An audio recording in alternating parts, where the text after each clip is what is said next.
Friends, இந்த வீடியோவில் வந்து தமிழ் பார்க்க போகிறோம். இலக்கண பகுதி 7th ஸ்டாண்டர்டோட ஃபர்ஸ்ட் டேர்முக்கான 3 லெசனுக்கான இலக்கண பகுதிகள் வந்து பார்ப்போம். இதுக்கு முன்னாடி வந்து நம்ம 6த்துக்கான இலக்கண பகுதிகள் வந்து பிளேலிஸ்ட்டில் ஆட் பண்ணியிருக்கோம். பார்க்காதவங்க அதை பாருங்கள். இந்த வீடியோவில் வந்து நம்ம 7th ஃபர்ஸ்ட் டேர்முக்கான இலக்கண பகுதிகள் வந்து பார்க்க போகிறோம். ஃபர்ஸ்ட் லெசனில் என்ன கொடுத்துருக்காங்கன்னா குற்றிய லுகரம் குற்றிய லிகரம் வந்து கொடுத்துருக்காங்க. அந்த ஃபர்ஸ்ட் அந்த நம்ம 6th பார்த்ததை வந்து ஒரு ரிவைஸ் மாதிரி பண்ணியிருக்காங்க. தமிழ் எழுத்துக்களை வந்து முதல் எழுத்து சார்பெழுத்து என இரு வகை பிரிப்பர் அப்படிம்பாங்க. அதில் அந்த முதல் எழுத்து அப்படின்னா வந்து உயிரெழுத்து மெய்யெழுத்து தான் வந்துன்னா முதல் எழுத்து அப்படின்னு வந்து சொல்லுவோம். முதல் எழுத்து அப்படின்னா வந்து 30 வந்து இருக்கும். உயிரெழுத்து 12 மெய்யெழுத்து 18 ரெண்டுமே சேர்ந்தது தான் வந்து முதல் எழுத்து அப்படிம்பாங்க. சார்பெழுத்து அப்படின்னா வந்து 10 வகைப்படும் அப்படின்னு. அதில் வந்து நம்ம ரெண்டு தான் பார்த்துருப்போம். உயிர்மை ஆயுதம் இது 2 தான் வந்து நம்ம 6th ஸ்டாண்டர்டில் வந்து கொடுத்துருப்பாங்க.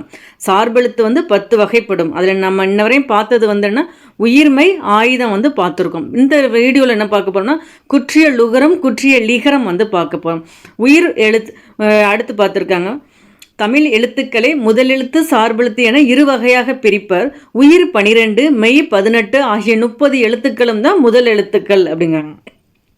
சார்பெழுத்துக்கள் 10 வகைப்படும்.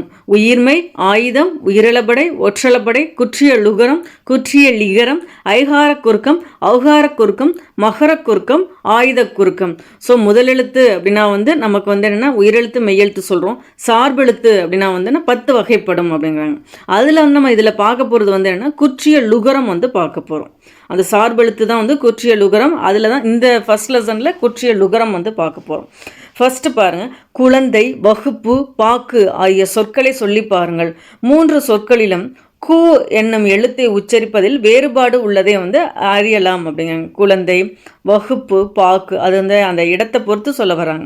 அந்த எழுத்து சொல்லின் முதலிலும் இடையிலும் வரும்போது முழுமையாக ஒலிக்கின்றது.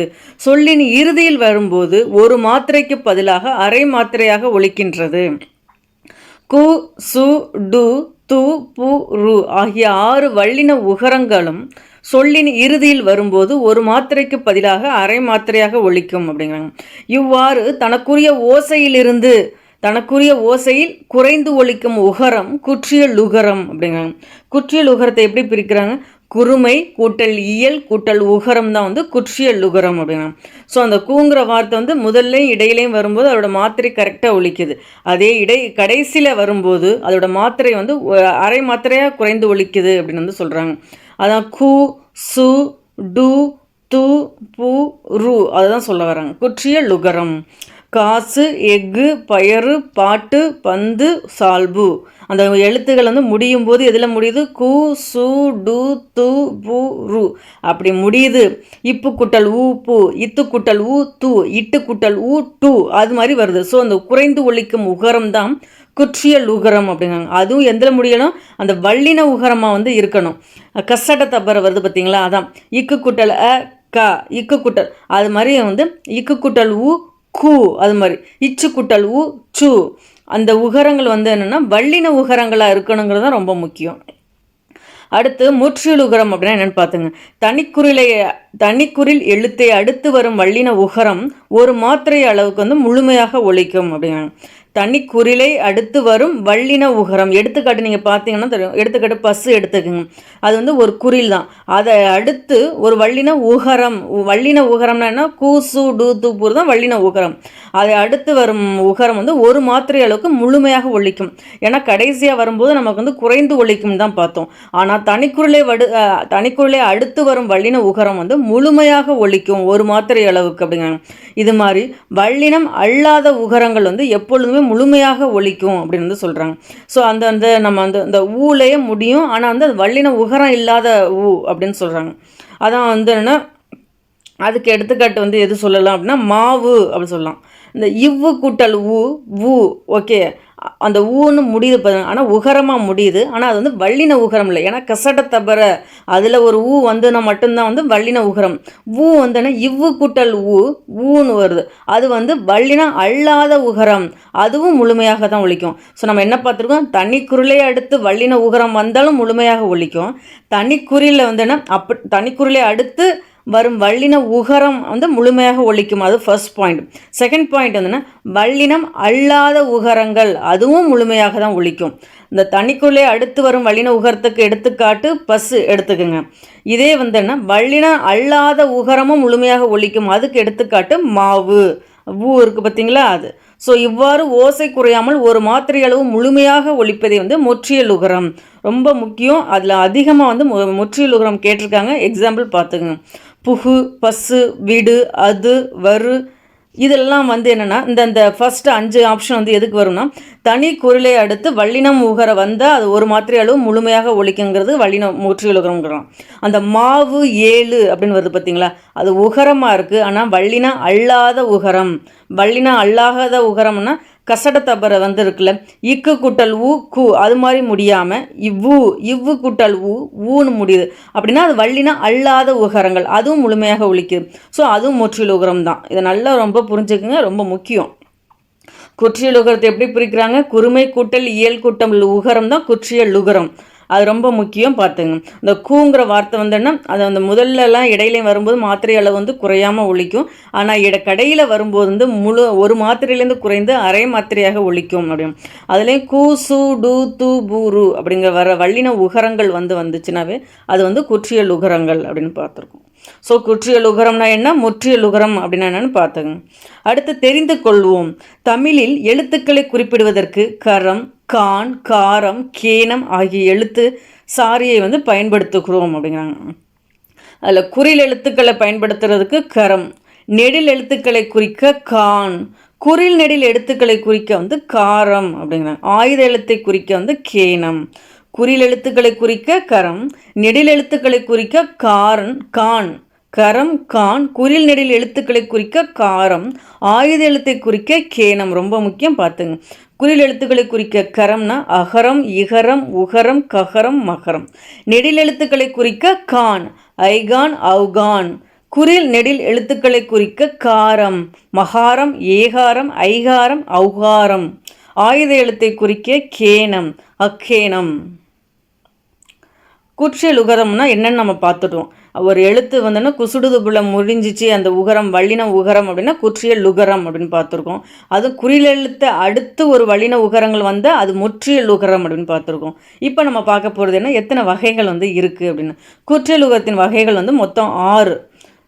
நெடில் தொடர் குற்றியலுகரம், ஆயுத தொடர் குற்றியலுகரம், உயிர் தொடர் குற்றியலுகரம், வன் தொடர் குற்றியலுகரம், மென்தொடர் குற்றியலுகரம், இடைத்தொடர் குற்றியலுகரம் அப்படிங்கிறாங்க.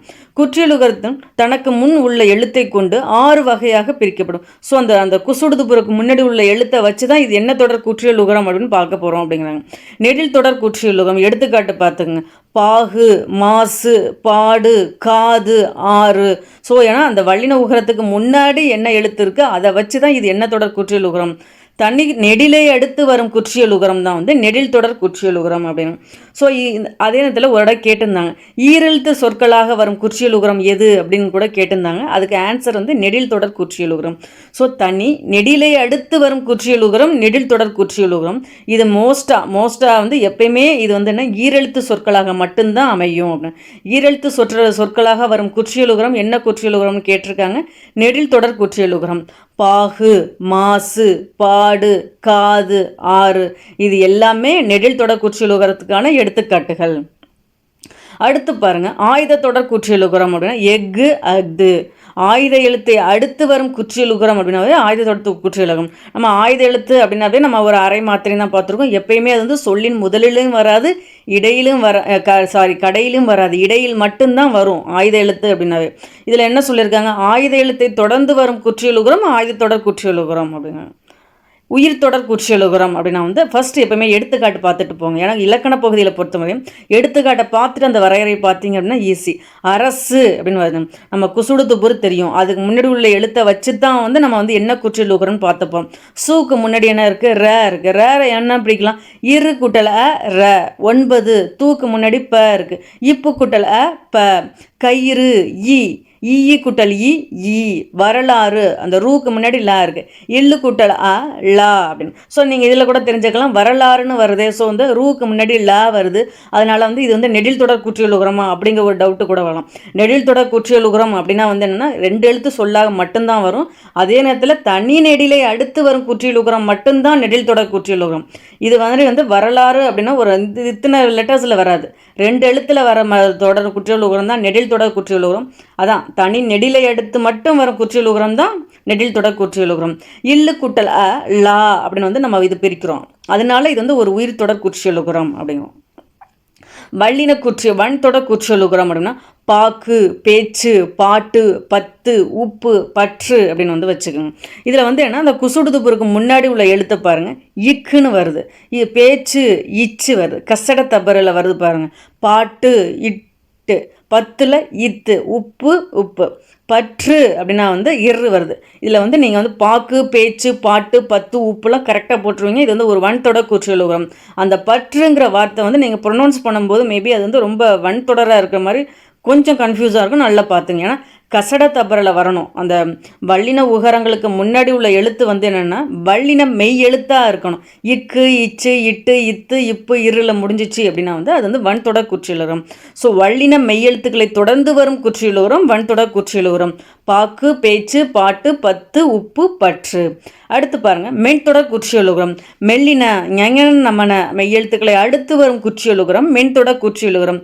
பங்கு, மஞ்சு, பண்பு, பந்து, அம்பு, கன்று இது எல்லாமே மென்தொடர் குற்றியலுகரம். இடைத்தொடர் குற்றியலுகரம்னா இடையின மெய்யெழுத்துக்கள் இரு, இரு, இல்லு, இவ்வு, இல்லு, இல்லு இதெல்லாம் மெய்யெழுத்துக்கள் தொடர்ந்து வரும் குற்றியலுகரம் இடைத்தொடர் குற்றியலுகரம் அப்படிங்க.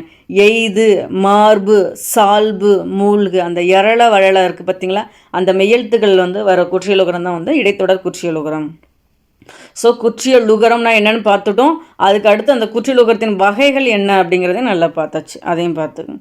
அடுத்து குறில் எழுத்துக்களை வந்து என்ன குறிக்கும் வந்து குற்றியலுகரம்னா என்னென்னு பார்த்தோம். குறில் எழுத்துக்களை குறிக்க கரம், நெடில் எழுத்துக்களை குறிக்க கான், குறில் நெடில் எழுத்துக்களை குறிக்க காரம், ஆயுத எழுத்தை குறிக்க கேனம். இதெல்லாம் ரொம்ப முக்கியம், கேட்பாங்க. அடுத்து பாருங்கள் இந்த தெரிந்து கொள்ளும் இவ் என்னும் எழுத்தை தொடர்ந்து வரும் குற்றியலுகர சொற்கள் வந்து இல்லை அப்படிங்கிறாங்க. இவ் என்னும் எழுத்தை தொடர்ந்து வரும் குற்றியலுகர சொற்கள் இல்லை. மேலும் சு, டு, ரு ஆகியவை இறுதியாக அமையும் இடைத்தொடர் குற்றியலுகர சொற்களும் வந்து இல்லை அப்படிங்கிறாங்க. ஸோ குசுடுது புரள முடியதான் குற்றியலுகரம் அப்படின்னு பார்த்தோம். வல்லின உகரங்கள் தான் குற்றியலுகரம்னு பார்த்துருக்கோம். இதில் என்ன சொல்கிறாங்க அப்படின்னா இவ் எழுத்தை தொடர்ந்து வந்து எந்த குற்றியலுகர சொற்களுமே இல்லை அப்படின்னு வந்து சொல்கிறாங்க. அடுத்து என்ன சொல்ல வராங்க, இடைத்தொடர் குற்றியலுகரம் வந்து நம்ம பார்த்தோம்னா இந்த ஈ, இரு, இல்லு, இவ்வு, இல்லு, இல்லு அந்த எரள வரல அந்த இடையின மெய்யெழுத்துக்களை அடுத்து வரும் குற்றியலுகரம் வந்துன்னா வல்லின உகரங்கள் தான் வந்து இடைத்தொடர் குற்றியலுகரம் சொல்கிறாங்க. அதில் என்ன சொல்ல வர்றாங்கன்னா சு, டு, ரு வந்து இறுதியாக அமையும் இடைத்தொடர் குற்றியலுகர சொற்களே இல்லை அப்படின்னு சொல்கிறாங்க. இது ரொம்ப யூனிக்கான பாயிண்ட், நல்லா நோட் பண்ணிக்கோங்க. மேலும் சு, டு, ரு ஆகியவை இறுதியாக அமையும் இடைத்தொடர் குற்றியலுகர சொற்கள் இல்லை. ரொம்ப யூனிக்கான பாயிண்ட்டு நோட் பண்ணிக்கோங்க. நம்ம குற்றியலுகரம் அப்படின்னா பார்த்துட்டோம். குற்றியலுகரம்னு என்ன பிரிக்கும், குறுமை கூட்டல் இயல் கூட்டல் உகரம் குற்றியலுகரம். இதை குற்றிய லிகரத்தை எப்படி பிரிக்கிறாங்க, குறுமை கூட்டல் இயல் கூட்டல் ஈகரம் தான் தானே குற்றிய லிகரம். வரகு கூட்டல் யாது அதுன்னு இந்த இரு சொற்களையும் சேர்த்து விரைவாக ஒலித்து பாருங்கள். வரகி யாது என ஒலிப்பதை அறியலாம். முதல் சொல்லின் இறுதியில் உள்ள கு என்னும் எழுத்து கீ என்று வந்து ஒலிக்கிறது. இவ்வாறு முழுமையாக ஒரு மாத்திரை அளவில் ஒலிக்காமல் அரை மாத்திரை அளவாக குறைந்து ஒலிக்குது. ஸோ கூங்கிறது வந்து கீயா ஒலிக்குது அப்படின்னு வந்து சொல்கிறாங்க. வரகு யாது அப்படிங்கிறது வந்து வரகி யாது அப்படின்னு ஒலிக்கிறதுனால குறைந்து ஒலிக்குது. இவ்வாறு தன் ஒரு மாத்திரை அளவில் குறுகி ஒலிக்கும் இகரம் குற்றிய லீகரம் அப்படிங்கிறாங்க. அடுத்து பாருங்கள் குற்றிய லீகரம் 2 இடங்களில் மட்டும்தான் வரும் அப்படின்னு சொல்லியிருக்காங்க. குற்றிய லுகர சொற்களை தொடர்ந்து யகரத்தை முதலெழுத்தாக கொண்ட சொற்கள் வரும்போது குற்றிய லுகரம் உள்ள உகரம் வந்து இகரமாக திரியும் மாறும் அப்படிங்க. அந்த இகரம் தனக்குரிய ஒரு மாத்திரை அளவிலிருந்து அரை மாத்திரையாக வந்து குறைந்து ஒலிக்கும் அப்படிங்க. ஸோ அந்த குற்றியலுகரம் வந்து இருக்குல்ல அந்த சொல் கொக்கு அப்படிங்கிறது குற்றியலுகரம் தான். ஏன்னா கூல முடிகிறதுனால அது குற்றியலுகரம். அது வந்து என்ன சொல்கிறாங்க, அதுக்கு அடுத்து யகரத்தை முதலெழுத்தாக கொண்ட ஒரு சொற்கள் வந்து வரும்போது அது வந்து என்ன இகரமாக திரியுது அப்படிங்கிறாங்க. கொக்கு கூட்டல் யாது கொக்கியாது, நாடு கூட்டல் யாது நாடியாது, தோப்பு கூட்டல் யாது தோப்பி யாது எனப்படுவது கூட்டல் யாது எனப்படுவது யாது என குசுடுது பொருளை முடியுதுனாவே அது குற்றியல் உகரம். அது வந்துன்னா அதுக்கு அடுத்து வந்து ஒரு யகரம் வந்துச்சு, யகர சொல்ல வந்துச்சு அப்படின்னா வந்து அது ரெண்டும் வந்துன்னா அது ஈகரமாக அந்த குற்றியல் உகரம் வந்து குற்றியல் லிகரமாக மாறுது அப்படிங்கிறாங்க. அடுத்து பாருங்க, மியா என்பது வந்து ஒரு அசைச்சொல் கேட்பாங்க. மியா அப்படின்னு மட்டும் குறிப்பிட்டுட்டு ஆப்ஷனில் நிறையா வச்சுருவாங்க. அது வந்து ஒரு அசைச்சொல், ஓசை நயத்திற்காக வருவது அப்படிங்க. இதில் வந்து மீ இல் மீ இம்மு கூட்டல் ஈ மீ அப்படின்னு சொல்லுவோம். இதில் உள்ள இகரம் வந்து குற்றியல் லிகரம் அப்படிங்கிறாங்க. இது சொற்களில் இடம்பெறும் போது தனக்குரிய மாத்திரை அளவிலிருந்து குறைவாக ஒலிக்கின்றது அப்படிங்க. ஸோ மியா என்பது ஒரு அசைச்சொல். இதில் வந்து மீயை எப்படி பிரிக்கலாம், இம்மு கூட்டல் ஈ மீ அப்படிங்கிறாங்க. இது வந்து என்ன சொற்களில் இடம்பெறும் போது மாத்திரை அளவிலிருந்து குறைந்து ஒலிக்கிறது அப்படிங்கிறாங்க. கேல் கூட்டல் மியா கேன் மியா, செல் கூட்டல் மியா சென்மியா. நல்லா பார்த்துங்க, இது வந்து அந்த மியா வந்து இடம்பெறும்போது அது மாத்திரை அளவு குறைந்து ஒலிக்குது அப்படிங்கிறாங்க. கேல் கூட்டல் மியா கேன்மியா, செல் கூட்டல் மியா வந்து சென்மியா அப்படிங்கிறாங்க. குற்றிய லிகரம் தற்போது உரைநடை வழக்கில் வந்து இல்லை, இலக்கியங்களில் மட்டும்தான் இருக்குது, உரைநடை வழக்கத்தில் வந்து இல்லை அப்படிங்க. ஸோ குற்றிய லிகரம் அப்படிங்கிறது ரெண்டு இடங்களில் தான் இடம்பெறுது. என்னென்னா குற்றிய லுகரம் வந்து அதுக்கு அடுத்து ஒரு யகர சொல் வரும்போது அது தனக்குரிய மாத்திரை அளவிலிருந்து குறைந்து ஒலித்து இகரமாக தெரியுது அப்படின்னு வந்து பார்த்தோம். அடுத்து ரெண்டாவது என்ன சொல்லுவாங்க, அந்த மியா என்ற சொல் வந்து இடம்பெறும் போது வந்து அது இகரமாக மாறுது அப்படின்னு வந்து சொல்கிறாங்க. கேல் குட்டல் மியா கேன்மியா, செல் குட்டல் மியா சென்மியா. ஸோ இந்த ரெண்டு இடங்களில் மட்டும்தான் குறைந்து ஒலிக்குது. இம் கூட்டல் ஈ வந்து மீ தான் வந்து அந்த இகரம் தான் குறைந்து ஒலிக்குது அப்படிங்கிறாங்க. அந்த குற்றியல் இகரம் வந்து இலக்கியங்களில் மட்டும்தான் இருக்குது, உரைநடை வழக்கத்தில் இல்லை தற்போது. ஓகே, நம்ம வந்து ஃபர்ஸ்ட் லெசனில் வந்து குற்றிய லுகரம்னா என்ன, குற்றிய லிகரம் அப்படின்னு பார்த்துட்டோம், முற்றிய லுகரம் அப்படின்னு பார்த்துட்டோம்.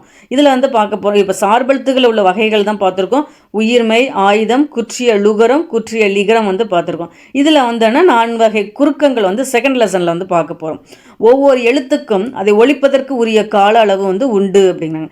இதை தான் வந்து மாத்திரை அப்படிங்கிறாங்க. ஆனால் எல்லா எழுத்துக்களுக்கும் எல்லா இடங்களிலும் தமக்குரிய மாத்திரை வந்து முழுமையாக ஒலிப்பதில்லை. சில எழுத்துக்கள் சில இடங்களில் தமக்குரிய கால அளவை வந்து குறைவாக ஒலிக்கும்.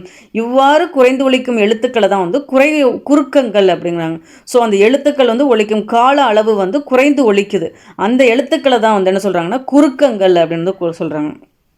இதில் நம்ம என்னென்ன குறுக்கங்கள் பார்க்க போகிறோம், ஐகார குறுக்கம், ஔகார குறுக்கம், மகர குறுக்கம், ஆயுத குறுக்கம்னு 4 வகை குறுக்கங்கள் இருக்குது. அந்த குறுக்கங்கள் தான் வந்து செகண்ட் லெசனில் வந்து கொடுத்துருக்காங்க. ஸோ நம்ம பார்க்க போகிறது ஐகார குறுக்கம்.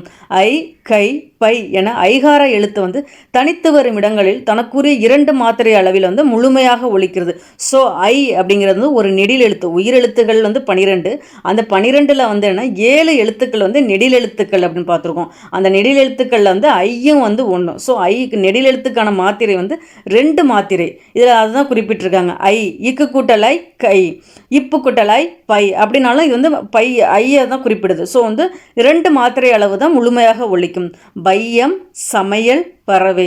ஸோ முதல்லையும் இருக்குது, இடையிலையும் இருக்குது, கடையிலையும் இருக்குது. இந்த சொற்களில் வையம், சமையல், பறவை என சொற்களின் முதல், இடை, இறுதி ஆகிய இடங்களில் வந்து வரும்போது தனக்குரிய மாத்திரை 2 மாத்திரையிலிருந்து குறைந்து ஒலிக்குது. இவ்வாறு குறைந்து ஒலிக்கும் ஐகாரம் ஐகார குறுக்கம் அப்படிங்க.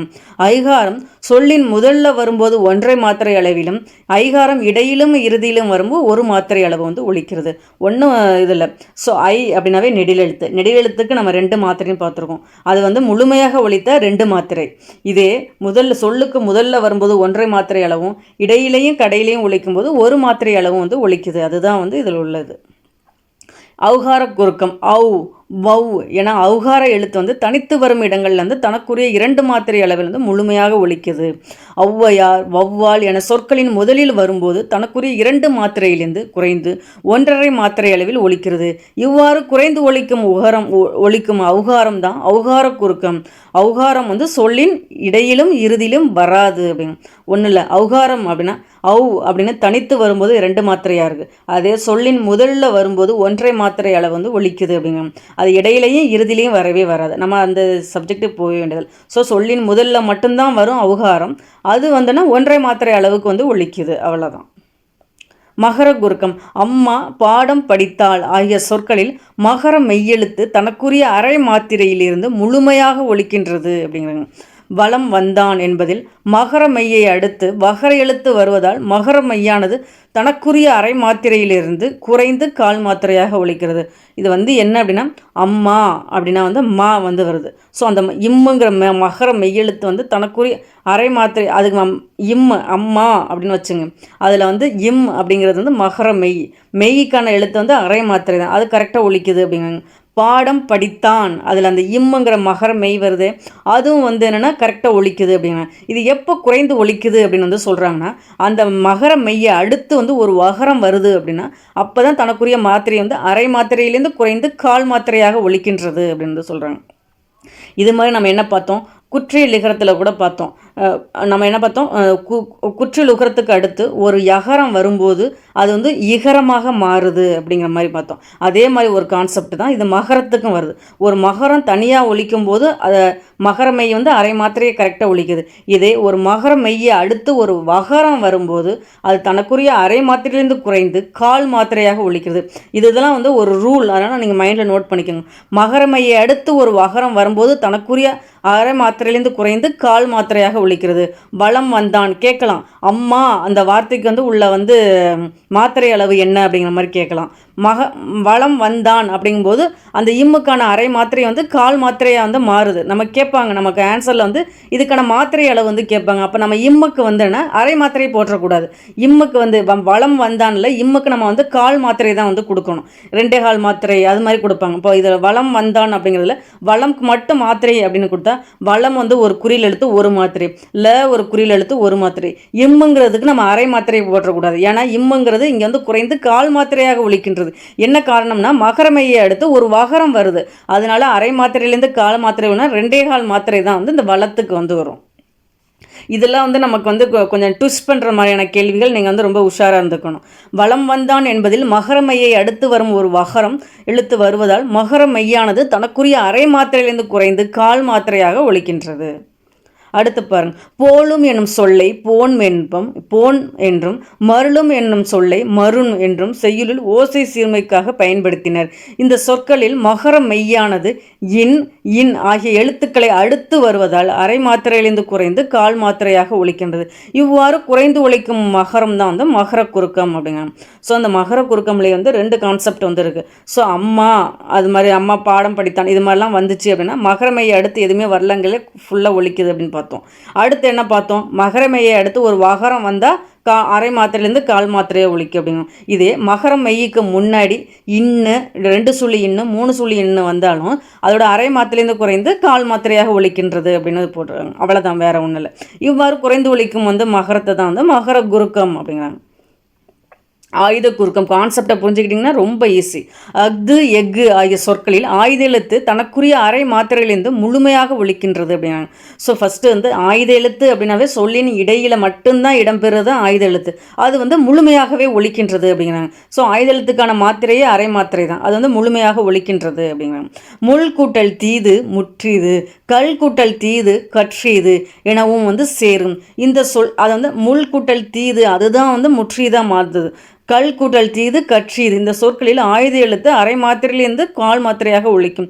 இவ்வாறு குறைந்து ஒலிக்கும் ஆயுதம் தான் ஆயுத குறுக்கம் அப்படின்னு சொல்கிறாங்க. ஸோ குறுக்கம் அப்படின்னாவே குறைந்து ஒலிக்கிறதா, அது எந்தெந்த இடத்துலேருந்து குறுகி ஒலிக்குது அப்படிங்கிறத நல்லா பார்த்துக்கணும். இதை நம்ம எடுத்துக்காட்டுப்பாங்க. வேட்கை எனும் சொல்லில் ஐகார குறுக்கம் பெரும் மாத்திரை. ஐகார குறுக்கம் அப்படின்னா ஐ மட்டும் வந்தால் 2 மாத்திரை அளவு ஒலிக்கும். ஐ முதல்ல வந்துச்சு அப்படின்னா 1.5 மாத்திரை அளவு ஒலிக்கும். இடையிலையும் கடையிலையும் ஒரு மாத்திரை அளவு ஒலிக்கும் அப்படின்னு பார்த்தோம். ஸோ இந்த வேட்கை அப்படில ஐங்கிறது கடையில் தான் ஒலிக்குது. ஸோ ஒரு மாத்திரை அளவு தான் ஒலிக்கும். மகர குறுக்கம் இடம்பெறாத சொல். ஃபஸ்ட்டு மகர குறுக்கம் அப்படின்னா எடுத்துக்காட்டு நீங்கள் நல்லா நோட் பண்ணிக்கணும். அம்மான்னு ஃபுல்லாகவே அந்த மகர மெய் எழுத்து அரை மாத்திரை ஃபுல்லாகவே ஒலிக்கும். மகர மெய்யை அடுத்து ஒரு வகரம் வந்துச்சுன்னா அரை மாத்திரையிலேருந்து கால் மாத்திரை ஒலிக்கும்னு பார்த்தோம். இதே இம்முக்கு முன்னாடி மகர மெய்க்கு முன்னாடி 2 சுழி 3 சுழி வந்தாலும் கால் மாத்திரையாக ஒலிக்கும். அதோட அரை மாத்திரையிலேருந்து கால் மாத்திரையாக ஒலிக்கும் பார்த்தோம். ஸோ இதில் என்ன சொல்கிறாங்கன்னா போன், ஏன்னா மகர மையை எடுத்து 2 சுழின்னு வந்திருக்கு. மருண் இம்முக்கு முன்னாடி 3 சுழின்னு வந்திருக்கு. இது எல்லாமே மகர குறுக்கம் தான். பழம் விழுந்தது, அது நம்ம டிக் பண்ணதில் அது தெரியல. பழம் விழுந்தது மகரத்தை அடுத்து ஒரு வகரம் வந்திருந்தாலும் அரை மாத்திரையிலேருந்து கால் மாத்திரையாக ஒலிக்கும் பார்த்துருவோம். ஸோ இதெல்லாம் மகர குறுக்கம். பணம் கிடைத்தது அப்படிங்கிறது மகர மெய் வந்து தனக்குரிய முழு மாத்திரை அளவான அரை மாத்திரையை வந்து ஒழிக்கும். ஸோ வந்து பணம் கிடைத்தது அப்படிங்கிறது மகர குறுக்கம் கிடையாது. சொல்லின் முதலில் மட்டும் இடம்பெறுவது வந்து எது அப்படின்னு ஔகார குறுக்கம் மட்டும்தான் சொல்லின் முதலில் மட்டுமே இடம்பெறும், இடையிலையும் வராது கடையிலையும் வராது. ஏன்னா ஆயுத குறுக்கம் வந்து சொல்ல முதல்லையும் வராது கடையிலையும் வராது, இடையிலையும் மட்டும்தான் வரும். ரொம்ப நோட் பண்ணிக்கணும், அதெல்லாம் ரொம்ப குறிப்பு இது பண்ணிக்கணும். ஔகார குறுக்கம் அகரம் குறுக்கம்லாம் வேறு. ஔகார குறுக்கம் ஐகார குறுக்கம் அகரம் குறுக்கம் வேறு. ஔகார குறுக்கம் மட்டும்தான் சொல்லின் முதலில் மட்டும்தான் வரும், 1.5 மாத்திரை அளவு வந்து ஒழிக்கும். இதே தனியாக வரும்போது 2 மாத்திரை அளவு ஒழிக்கும். இப்போ அடுத்து பார்க்க போகிறது 3வது லெசனுக்கான வழக்கு அப்படின்னாங்க. எழுத்திலும் பேச்சிலும் சொற்களை பயன்படுத்தும் முறை தான் வந்து வழக்கு அப்படிங்கிறாங்க. நம் முன்னோர் எந்தெந்த சொற்களை என்னென்ன பொருளில் பயன்படுத்துகிறார்களோ அந்த சொற்களை அவ்வாறு பயன்படுத்துவதே வழக்கு. வழக்குன்னா 2 வகை இருக்குது, இயல்பு வழக்கு தகுதி வழக்கு அப்படின்னு வந்து பார்க்குறோம். ஸோ வழக்கு எத்தனை வகை அப்படின்னு கேட்பாங்க, 2. இயல்பு வழக்கு தகுதி வழக்கு. இயல்பு வழக்கு அப்படின்னா வந்து ஒரு பொருளை அதற்கே உரிய இயல்பான சொற்களால் குறிப்பிடுவது வந்து இயல்பு வழக்கு அப்படின்னு. இயல்பு வழக்கில் வந்து இலக்கணம் உடையது, இலக்கண போலி, மருவு அப்படின்னு 3 வகை வந்து இருக்குது. இலக்கணம் உடையது அப்படின்னா நிலம், மரம், வான், எழுது ஆகிய சொற்களை நோக்குங்கள். இவை தமக்குரிய பொருளை எவ்வகை மாறுபாடும் இல்லாமல் இயல்பாகவே தருகின்றன. இவ்வாறு இலக்கண நெறி மாறாமல் அமைந்த சொற்கள் வந்து இலக்கணம் உடையது அப்படிங்கிறாங்க. ஸோ இது கொடுத்துட்டு இது வந்து என்ன அப்படிங்கிற மாதிரி கேட்கலாம். நிலம், மரம், வான், எழுது இது எல்லாமே வந்து இலக்கணம் உடையதுக்கான ஒரு எக்ஸாம்பிள். ஸோ அது இயல்பாகவே அமைஞ்சிருக்கு, அதுதான் சொல்ல வராங்க. இதை இலக்கண போலி அப்படின்னு இல்லத்தின் முன்பகுதியை இல்முன் என்று குறிக்க வேண்டும். ஆனால் அதனை நம் முன்னோர் முன்றில் என மாற்றி வழங்கினர். கிளையின் நுனியை வந்து கிளை நுனி என்று கூறாமல் நுனிக்கிளை என குறிப்பிடுகிறோம். இவ்வாறு இலக்கண முறைப்படி அமையாவிடினும் இலக்கண முறைவை போல ஏற்றுக்கொள்ளப்படும் சொற்கள் தான் வந்து இலக்கண போலி. ரொம்ப முக்கியம். இலக்கண முறைப்படி அது அமையலை அப்படின்னால இலக்கண முறைவை போலவே ஏற்றுக்கொள்ளப்படும் சொற்கள் தான் வந்து இலக்கண போலி அப்படிங்கிறாங்க. இலக்கண போலி எப்போதும் சொல்லின் முன்பின் பகுதிகள் இடம் மாறி வருவதை வந்து குறிக்கும். எனவே இலக்கண போலியை முன்பின்னாக தொக்க போலி அப்படின்னு கூட குறிப்பிடுவாங்க. புறநகர் வந்து நகர்புறம், கால்வாய் தான் வாய்க்கால், தசை சதை, கடைக்கண் கண்கடை அப்படின்னு வந்து சொல்கிறாங்க. ஸோ வந்துன்னா அந்த சொற்கள் வந்து முன்பின்னாக வந்து தொக்கி ஒலிக்கிறது தான் வந்துன்னா இலக்கண போலி அப்படிங்க. ஸோ இலக்கணம் உடையதுக்கான எடுத்துக்காட்டு நிலம், மரம், வான், எழுது. இலக்கண போலி புறநகர், கால்வாய், சதை, கடைக்கண் அதெல்லாம் வந்துன்னா இலக்கண போலிக்கு. தெரிந்து கொள்வோம் பாருங்கள். வாயில், வாசல். இல்லத்துக்குள் நுழையும் வழி வந்து இல்வாயில், இல்லத்தின் வாய் என குறிப்பிட வேண்டும். ஆனால் அதனை வாயில் என வழங்குகிறோம். அதனால் இது வந்து ஒரு இலக்கண போலி அப்படிங்கிறாங்க. வாயில் எனும் சொல்லை பேச்சு வழக்கில் வாசல் என வழங்குகிறோம். இது வந்து மருவு. நல்லா டிஃப்ரென்ஸ் பார்த்துருங்க. வாயிலில் வந்து வாசல்னு சொன்னால் இலக்கண போலி, இதே வாயில் அப்படிங்கிறத வாசல் அது அந்த இல்வாய் அப்படின்னு வந்து குறிப்பிட்டா வாயில் அந்த வாயில் அதை வந்து இல்வாய் அப்படின்னு, ஏன்னா இந்த முன்பின்ன மாற்றி ஒழிக்கிறதா வந்து இலக்கண போலி அப்படின்னு பார்த்துருக்கோம். அப்படின்னா இல்வாய்னு சொன்னால் இலக்கண போலி, வாசல் அப்படின்னு வந்து சொன்னால் வந்து மருவு. அடுத்து பாருங்கள், மருவு அப்படின்னா வந்து எல்லா சொற்களையும் எல்லா இடங்களிலும் முழுமையாக வடிவத்தில் பயன்படுத்துவது இல்லை. தஞ்சாவூர் எனும் பெயரை தஞ்சை என்றும் திருநெல்வேலி எனும் பெயரை நெல்லை எனவும் வழங்குகும். இவ்வாறு இலக்கண நெறியிலிருந்து பிறழ்ந்து நம்ம கண்டரைன் பண்ணிக்க வேண்டியது அந்த பிறழ்ந்து சிதைந்து வழங்கும் சொற்கள் தான் வந்து மருவு. கோவை, குடந்தை, எந்தை, போது, சோனாடு இது எல்லாமே வந்து மருவுக்கான எடுத்துக்காட்டு.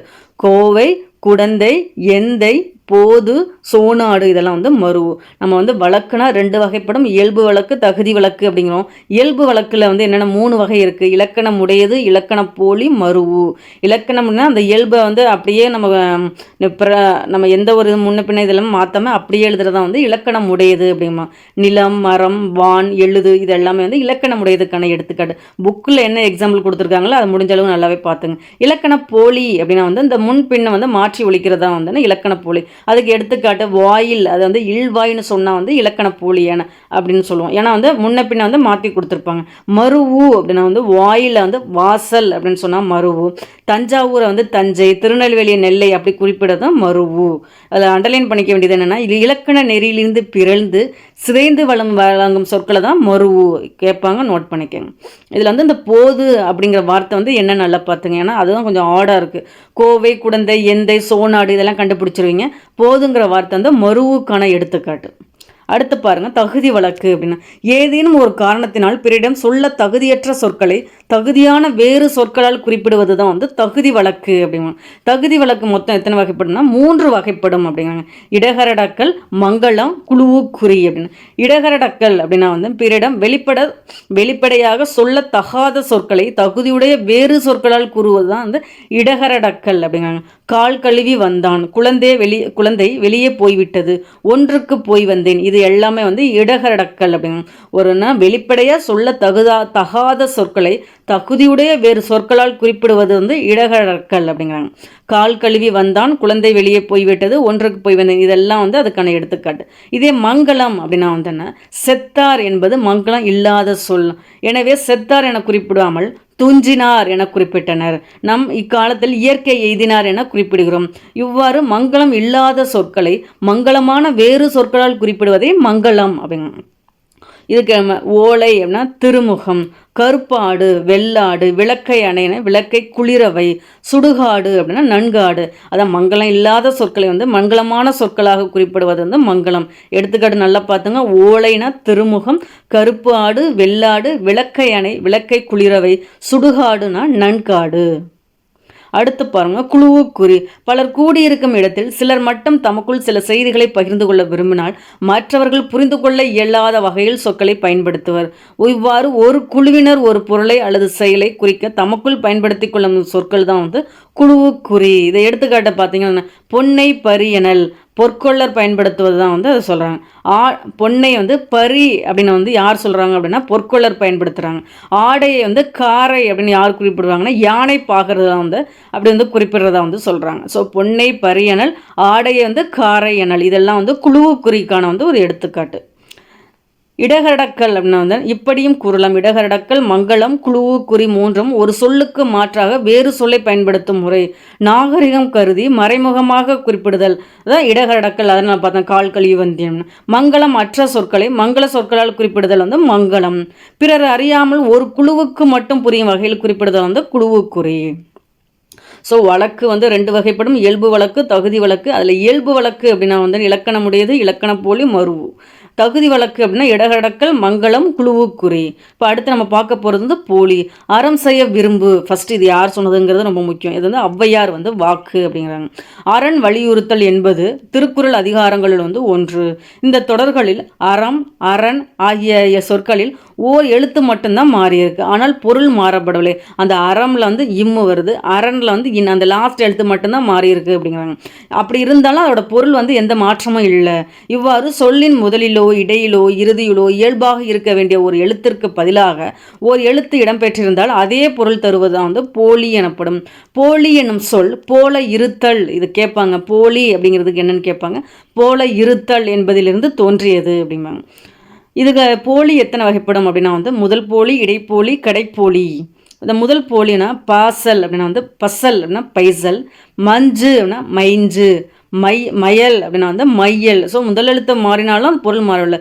பசல் அப்படின்னா பைசல் பண்ணுறது, மஞ்சுனா மைஞ்சு, மயல் அப்படின்னா வந்து மையல். இவ்வாறு சொல்லின் முதலில் இருக்க வேண்டிய எழுத்திற்கு பதிலாக வேறொரு எழுத்து அமைந்து அதே பொருள் தருவது முதல் போலி. ஸோ முதல் போலிக்கு எடுத்துக்காட்டு பசல், மஞ்சு, மையல். ஏன்னா பசலம் பைசல்னு சொல்லணும், மஞ்ச மைஞ்சுன்னு சொல்லணும், மயல் வந்து மையல். இடைப்போலி அப்படின்னு சொல்லணும் அமைச்சு, அமைச்சு, இளஞ்சி, இளைஞ்சி, அரையன அரையர் ஆகிய சொற்களில் இடையில் உள்ள எழுத்தை மாறினாலும் வந்து அதோட பொருள் வந்து மாறலை அப்படிங்கிறாங்க. ஸோ நம்ம என்ன சொல்லணும், அமைச்சு, இளைஞ்சு, அரையர் அப்படிங்கணும். ஆனால் வந்து அவங்க கொடுத்துருக்கிறது அமைச்சு, இளஞ்சி, அரையன்னு சொன்னாலும் அதோட பொருள் மாறாமல் இருக்குது அப்படின்னா. இவ்வாறு சொல்லின் இடையில் இருக்க வேண்டிய எழுத்திற்கு பதிலாக வேறொரு எழுத்து அமைந்து பொருள் தருவதுதான் வந்து இடைப்போலி. அடுத்து பாருங்க கடைப்போலி அப்படின்னா அகம் ஆனால் அகன், நிலம், நிலன், முகம் அப்படின்னா வந்து முகன் அப்படிங்க. பந்தல் அப்படின்னா பந்தர், சாம்பல்னா சாம்பர் ஆகிய சொற்களின் வந்து இறுதியில் உள்ள எழுத்து மாறினாலும் வந்து பொருள் மாறவில்லை. ஸோ அகன், நிலன், முகன், பந்தர், சாம்பர் அப்படிங்கிறாங்க. இவ்வாறு சொல்லின் இறுதியில் உள்ள வேண்டிய இருக்க வேண்டிய எழுத்திற்கு பதிலாக வேறொரு எழுத்து அமைந்து பொருள் தருவதாக வந்து கடைப்போலி அப்படிங்க. அக்ரிணை பெயர்களின் இறுதியில் நிற்கும் மகர எழுத்திற்கு பதிலாக நகரம் கடைப்போலியாக வரும். இது வந்து ஒரு யூனிக்கான பாயிண்ட்டை பார்த்துங்க. எப்பயுமே வந்து அக்ரிணை பெயர்களில் வந்து இறுதியாக நிற்கும் மகர எழுத்திற்கு பதிலாக வந்து எப்பயுமே வந்து நகரம் தான் வந்து கடைப்போலியாக வரும் அப்படிங்கிறாங்க. இதே லகர எழுத்திற்கு பதிலாக வந்து ரகரம் வந்து கடைப்போலியாக வந்து வரும். ஸோ மகரத்துக்கு நகரம் வரும் அப்படிங்கிறாங்க. லகரத்துக்கு எது வருது அப்படின்னு வந்து ரகரம் வந்து கடைப்போலியாக வரும் அப்படிங்கிறாங்க. இது நம்ம நல்ல ஒரு யூனிக்கான பாயிண்ட் நோட் பண்ணிக்கோங்க. முற்றுப்போலினா மூவகை போலிகள் மட்டுமன்றி வேறொரு வகை போலியும் உண்டு. 5னா அந்த 3 எழுத்துமே மாறி இருக்குது. 5 இந்த சொற்களை நோக்குங்கள். இதில் 5 என்னும் சொல் 5 என்னும் சொல்லின் போலி வடிவமாகும். 5 என்ற சொல்லில் உள்ள எழுத்துக்கள் அனைத்தும் வேறுபட்டு இருந்தாலும் அது 5 என்னும் பொருளை வந்து தருகிறது. இவ்வாறு ஒரு சொல்லில் இயல்பாக அமைந்த எழுத்துக்களுக்கு பதிலாக எழுத்துக்கள் அனைத்துமே வேறுபட்டாலும் பொருள் மாறாமல் இருப்பதான் வந்து முற்றுப்போலி. ஸோ போலி வந்து 3 வகை போலும். முதல் போலி, இடைப்போலி, கடைப்போலி.